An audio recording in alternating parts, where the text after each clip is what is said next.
Assembly ఎన్నికల్లో ఘోరంగా ఓడిపోయిన బీఆర్ఎస్ పార్టీ ఇంకా బయటికి తేలుకోలేకపోతుంది.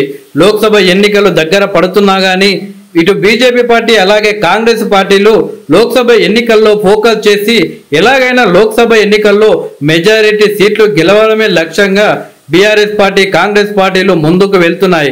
కానీ బీఆర్ఎస్ పార్టీ మాత్రం అసలు లోక్సభ ఎన్నికల గురించి ఆలోచించడం లేదు. ఆ పార్టీ అధినాయకుడు కావచ్చు, ఇటు కేటీఆర్ కావచ్చు, అలాగే హరీష్ రావు, కవిత కావచ్చు, పార్టీ కార్యక్రమాలకు దూరంగా ఉంటూ పార్టీ కార్యకర్తల్లో జోష్ నింపే ప్రయత్నం కూడా సరిగా చేయలేకపోతున్నారు. ఈ మధ్య నల్గొండలో బీఆర్ఎస్ పార్టీ నిర్వహించిన భారీ బహిరంగ సభ సైతం అట్టర్ ఫ్లాప్ కావడం కూడా బీఆర్ఎస్ పార్టీకి ఒక మైనస్ అని చెప్పవచ్చు.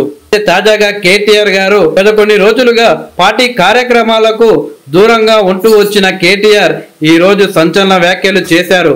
కాంగ్రెస్ పార్టీ తరఫున రేవంత్ రెడ్డి సీఎం అభ్యర్థి అని తెలుసునుంటే కనీసం 30 సీట్లు కూడా కాంగ్రెస్ పార్టీ గెలవకపోదు అని కేటీఆర్ గారు చెప్పడం జరిగింది.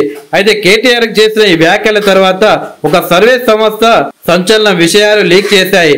కేసీఆర్ మరోసారి ముఖ్యమంత్రి అభ్యర్థి అని ప్రకటించినందుకే బీఆర్ఎస్ పార్టీ 30+ సీట్లు సాధించింది. ఒకవేళ బీఆర్ఎస్ పార్టీ తరఫున కేటీఆర్ సీఎం అభ్యర్థి అని తెలుసుంటే బీఆర్ఎస్ పార్టీ 3 సీట్లు కూడా గెలిచేది కాదు అని ఒక సర్వే సంస్థ లీక్ చేయడం జరిగింది.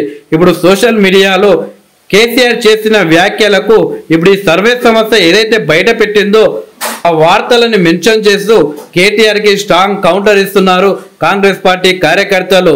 ముందు అసెంబ్లీ ఎన్నికల్లో ఓటమి నుండి బయటకు రండి, ఆ తర్వాత పెద్ద పెద్ద మాటలు మాట్లాడండి, కానీ అసలే ఓడిపోయామనే బాధలో నోటికొచ్చినట్టు మాట్లాడొద్దు అంటూ కేటీఆర్ కి కౌంటర్ ఇస్తున్నారు. ముందు లోక్సభ ఎన్నికలు దగ్గర పడుతున్నాయి, దానిపైన ఫోకస్ చేయకుండా ఇంకెన్నాళ్ళు మీ డాడీ గురించి గొప్పలు చెప్పుకుంటావు కేటీఆర్ అంటూ కేటీఆర్ కి స్ట్రాంగ్ కౌంటర్ ఇస్తున్నారు కాంగ్రెస్ పార్టీ కార్యకర్తలు.